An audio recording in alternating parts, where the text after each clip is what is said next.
more often than not, when you come across a photograph like this one here, it'll probably say something like, well, taken somewhere in Eccleshill.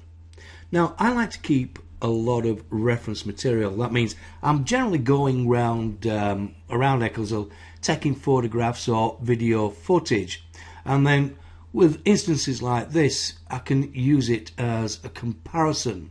Now, when I first saw this picture, I thought, I know where that is. And because I know I've got some reference material on that one, let me just have a look in my my folder here.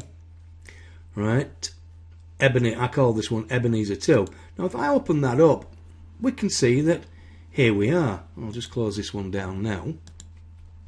Here we are.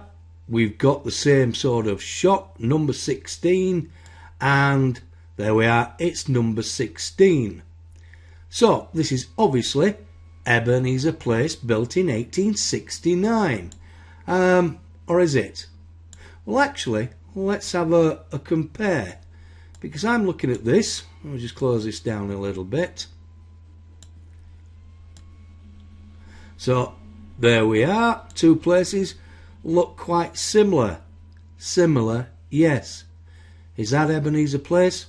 No, because unless somebody's been going round and recarving some of this stonework, then this certainly isn't Ebenezer. There certainly isn't Ebenezer Place. So it's going to have to remain a mystery. Now, if it had been Ebenezer Place, it would have been quite important.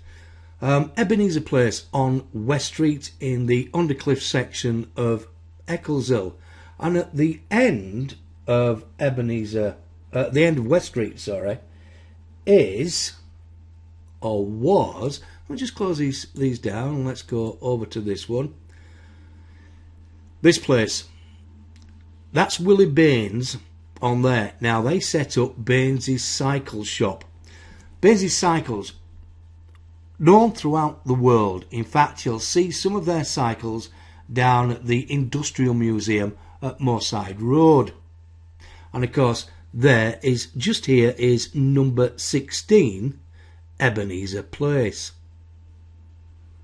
However, what it does show, or what this picture does show, is that this style of housing was quite popular up here in North during the mid to latter part of the 19th century.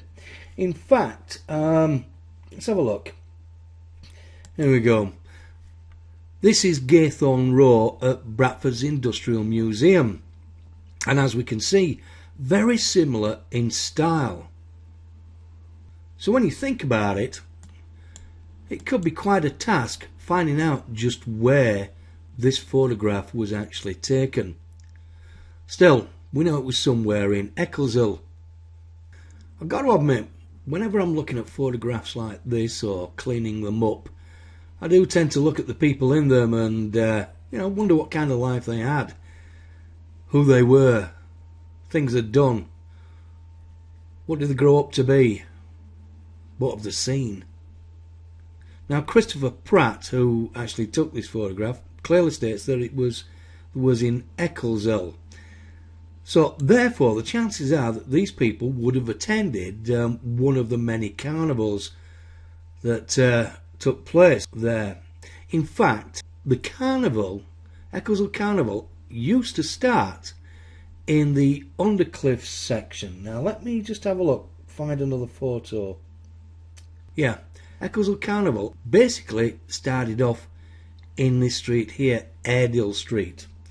And it was here that they actually erected a telegraph pole, greased it with pig and goose fat, and well, all the young lads had an attempt to actually climb up the greasy pole to grab half a pig or a lamb or something like that, which would later be roasted during the day. Now, something similar here from another photograph, certainly not of Bradford. There's a big suspension bridge in background, but it gives you an idea of the activity that went on in Airedale Street here, in the Undercliff section of Eccleshill. And if you're not sure where that is, let's have a look. So look, so yep, here we are. So that's where the Greasy Paw was, in Airedale Street, and the procession then went on along Leeds Road, up along here, that's the library, up Stony Lane, etc. Oh, that's something I'm working on at the moment, is that. But it would have gone past the old Manor Brickworks, which was here. We'll do a bit of a story on that one at some point. So yeah, I mean, quite a bit of history around. Right, well, I'm going to get back to cleaning up my photographs. Hope you found that entertaining anyway.